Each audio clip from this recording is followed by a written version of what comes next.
जर तुम्ही 18 ते 45 वयोगटातील पुरुष असाल तर तुम्हाला वाटेल की मधुमेह फक्त वृद्धांचा आजार आहे.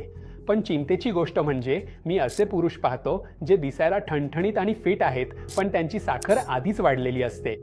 हे असं नाही की त्यांना काळजी नाही, पण आपल्या मनात आजारी असणं म्हणजे कमकुवतपणा असं चित्र आहे.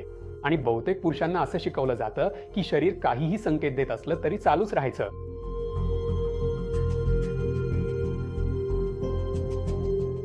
मी डॉक्टर सुधीर आणि हेच पॅटर्न मी नेहमी पाहतो.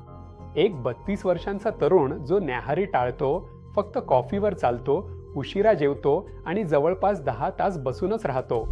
एक 28 वर्षांचा तरुण जो आठवड्यातून 4 दिवस वर्कआउट करतो, पण घरी मागवलेलं जेवण खातो आणि वीकेंडला दारूचे घोट घेतो.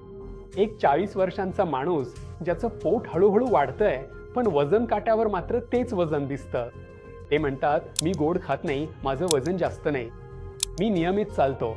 आरोग्य सेवकाने आग्रह केल्याशिवाय लोक तपासणी टाळतात, कारण सोपं आहे.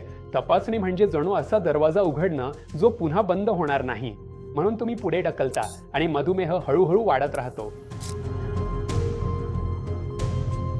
आणि इथे कल्पना मी शेअर करू इच्छितो.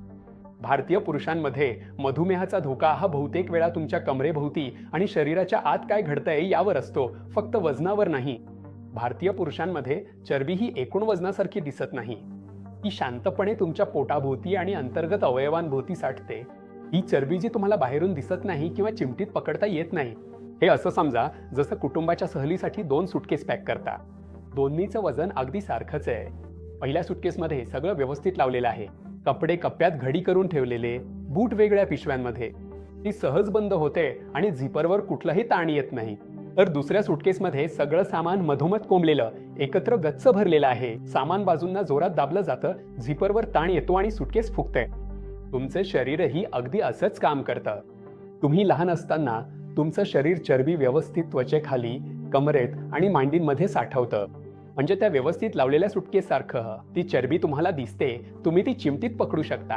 ही चरबी तुलनेने सुरक्षित असते. पण वय वाढल्यावर तणाव आणि आधुनिक जीवनशैलीमुळे, जसं की 10 तासांची डेस्कवरची नोकरी, उशिरा जेवणं, खराब झोप, तुमचं शरीर चरबी वेगळ्या पद्धतीने साठवायला लागतं. ती चरबी आत खोलवर तुमच्या यकृताभोवती, पॅनक्रियाज आणि आतड्यांभोवती कोंबली जाते, अगदी दुसऱ्या सुटकेससारखी. सगळं सामान मधोमध दाबलं जातं, त्यामुळे तुमच्या अंतर्गत महत्त्वाच्या अवयवांवर ताण येतो.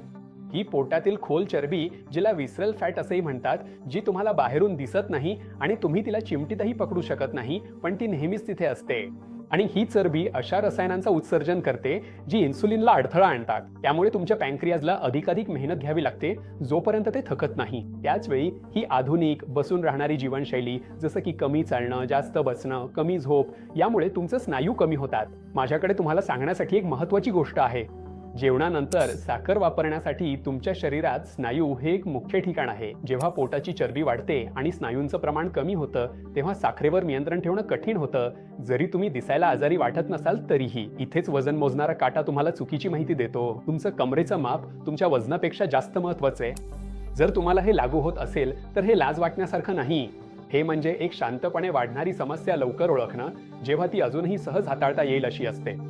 भारतात लांब वेळ टेबलावर बसून काम करणं, उशिरा जेवणं, झोपेची कमतरता, जास्त तणाव आणि सहज मिळणारे अतिप्रक्रियेयुक्त अन्न यामुळे मधुमेह लहान वयातच दिसतो. लवकर निदान होणं ही वाईट बातमी नाही, हे तुमचं फायद्याचं आहे.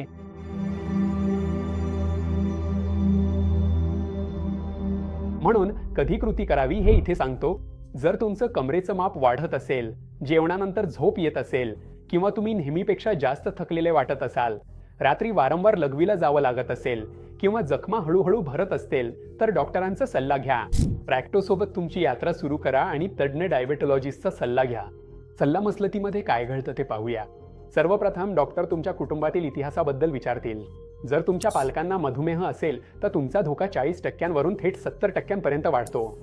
डॉक्टर तुमच्या झोपेच्या पद्धतीबद्दलही विचारतील. 6 तासांपेक्षा कमी झोप घेतल्यास इन्सुलिन प्रतिकाराचा धोका दुप्पट होतो. तसेच डॉक्टर तुमच्या आहार, खाण्याच्या सवयी, मद्यपान आणि धूम्रपानाबद्दलही विचारू शकतात. यासोबतच डॉक्टर तुमच्या कमरेचा मापही घेतील. जर ते 90 सेंटीमीटरपेक्षा जास्त असेल तर तुमच्यात मधुमेहाचा धोका 3 ते 4 पट वाढतो. तुमचे वजन काहीही असो. डॉक्टर तुमचा रक्तदाबही तपासतील आणि इन्सुलिन प्रतिकाराची लक्षणे शोधतील. यानंतर डॉक्टर काही रक्त तपासण्या सुचवू शकतात. मुख्य चाचणी म्हणजे HbA1c. ही चाचणी मागील 3 महिन्यांतील तुमची सरासरी साखरेची पातळी दाखवते. फास्टिंग साखर ही फक्त एका दिवसाची झलक असते, तर HbA1c मोठं चित्र दाखवतं. ते फास्टिंग आणि जेवणानंतरच्या साखरेच्या पातळीची एकत्रित चाचणी करण्याचा विचार करतील, कारण अनेक भारतीय पुरुषांची फास्टिंग साखर सामान्य असते, पण जेवणानंतरची साखर जास्त असते. मधुमेहाची सुरुवात तिथेच लपलेली असते.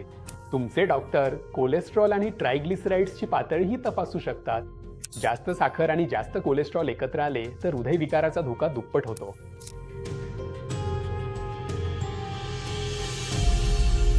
मग HbA1c चाचणीचे निकाल काय दर्शवतात?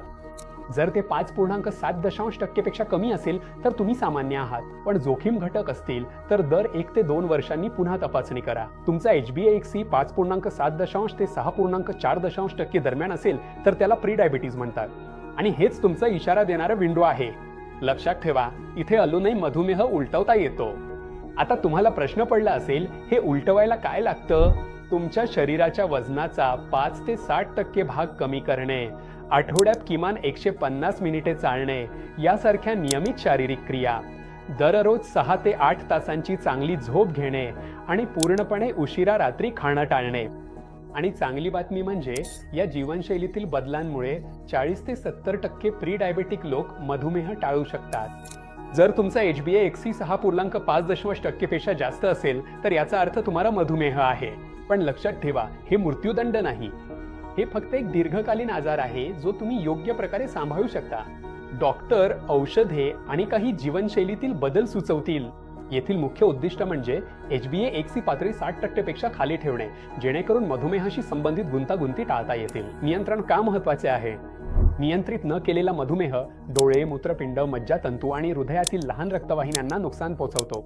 यामुळे दृष्टी कमी होणे, सुन्नपणा, लैंगिक समस्या आणि हृदयविकाराचा झटका येऊ शकतो. मधुमेह नियंत्रित ठेवल्यास आयुष्य सामान्य राहते. मुख्य प्रश्न मला मधुमेह आहे का हा नसून मी माझा मधुमेह नीट नियंत्रित करतोय का हा आहे. जर तुम्हाला ही लक्षणे जाणवत असतील तर स्क्रीनिंग आणि उपचारांसाठी प्रॅक्टोना वर मधुमेह तज्ज्ञाचा सल्ला घ्या. या चॅनलवर आम्ही आरोग्याबद्दल महत्त्वाची आणि उपयुक्त माहिती शेअर करतो. त्यामुळे कृपया सबस्क्राईब करा आणि बेल आयकॉनवर क्लिक करा.